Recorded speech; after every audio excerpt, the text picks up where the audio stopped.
Hey, how you doing? Welcome to another video. Today's question is based around alcohol and stomach cancer. Not a very nice topic to talk about, but we're looking at, does the type of alcohol that you're drinking matter? So wine versus beer versus spirits. And I hear this type of question all the time, right, in many different contexts. And we're talking about the damage caused by alcohol consumption. And one question that often arises, does the type or the specific type of alcohol arise? And it's a natural thing for people to do, right? Like if I don't really want to stop drinking, or I want to moderate, or I want to do this or that, and I want to try and reduce my risk. So if I choose one type of alcohol over another, does it matter?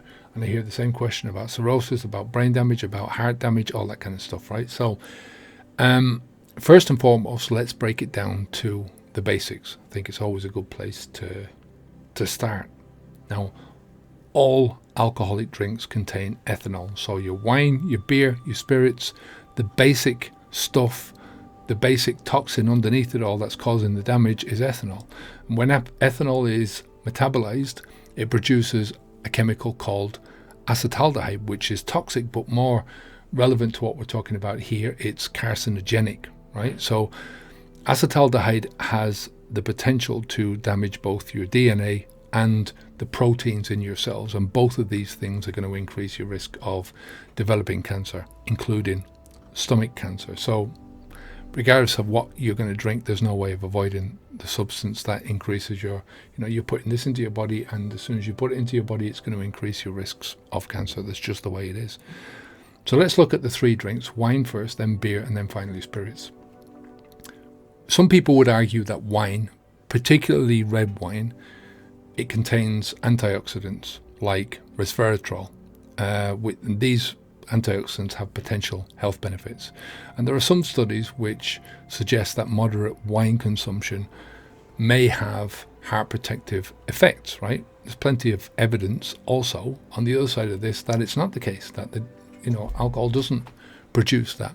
Now, the problem is that the presence of these antioxidants, it doesn't negate the carcinogenic properties of the alcohol itself, right? So it doesn't balance each other out. So just because you're getting this one benefit, you're still getting all the cancer-causing properties of alcohol, because the antioxidants are not in the alcohol, they're in the thing that's surrounding the alcohol, the grape juice and that kind of stuff. So any potential health benefits, they can be gained by using other safer sources, like a diet which is balanced with fruits and vegetables, for instance. The resveratrol antioxidant that we were talking about earlier on, that's found in grapes, right? It's more concentrated in the wine, but just drink more grape juice or eat more grapes, particularly around the skin of the grapes. So, and that comes without the cancer risk. Now, beer. I think a lot of people look at beer because it's a safer option, because there's a lot less alcohol by content. But when we're talking about drinking, when we're talking about the effects of drinking, we're talking about the risks of cancer, we're always talking about the long-term risks. We're talking about all the alcohol that you've drank over a long period of time, and the accumulation of damage. That's what's concerning. Now, when I was drinking, I consumed larger volumes of beer, right, because it contained lesser volumes of alcohol. So compared to spirits, I was drinking less in terms of volume, but similar amounts once it came down to the actual ethanol. So there's the added risks of drinking beer as well, which beers contain nitrates and nitrites, which can in turn get into the stomach, and they can be converted into nitrosamines. I think that's how you pronounce it, which are compounds known also for their carcinogenic properties. So there's no matter what way you look at this, there's a risk to it. And lastly, look at spirits, right? Spirits, hard liquors, they've got a higher alcohol content. Even in smaller amounts, they're going to deliver a significant amount of ethanol, significant dose, and their concentrated nature can also make them more irritated to the stomach lining in the moment, right? And that potentially can cause an increase in the risk of inflammation and damage, right? So, when we go back, add up all the information, go back to the question whether or not wine versus spirits versus beer, does the type of alcohol matter? Is there a safer choice? From a perspective of stomach cancer, there is no safe alcoholic drink. They all introduce ethanol, and they all introduce that harmful metabolite of alcohol, acetaldehyde, into your body, which is going to cause the damage. Now, as we keep saying, where the alcohol flows, the damage goes. So let's not forget all the other damaging effects of alcohol: the liver damage, the increased risk of cancers, the heart damage, the brain damage, and so on and so on and so on. So to conclude it all off, when it comes to stomach cancer risk, trying to parse out the dangers between wine and beer and spirits is a bit like debating which type of cigarette might be the safest for you to smoke, right?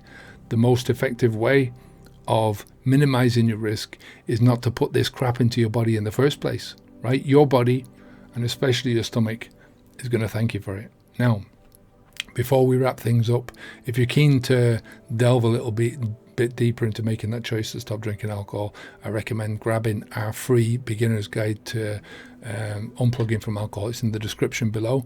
It's a concise kind of an introduction to some of the foundational concepts that will really help you to make that decision to unplug from alcohol.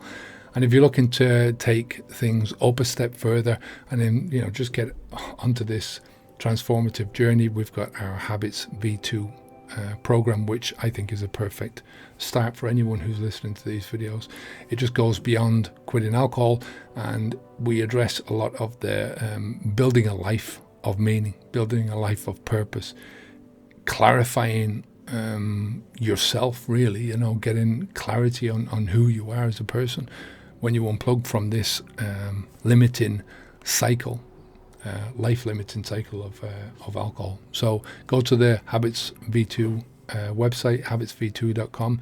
The links for this are in the description below. And don't forget, if you're taking this course, give it 2 weeks, because we have a 2-week preparation module that is intended to help you to cut down on alcohol very slowly, safely, and also change some of the mindsets. So, take your start date that you want to start the stopping drinking alcohol and start taking the course 2 weeks before that and go through the preparation. We highly recommend that you do that, because there is some mindsets in there that are going to help you not only to step across that line, to make it easier for you to step across that line, but are going to help you later on in the journey as well. So listen, thanks for joining me today. Remember, your health is your wealth.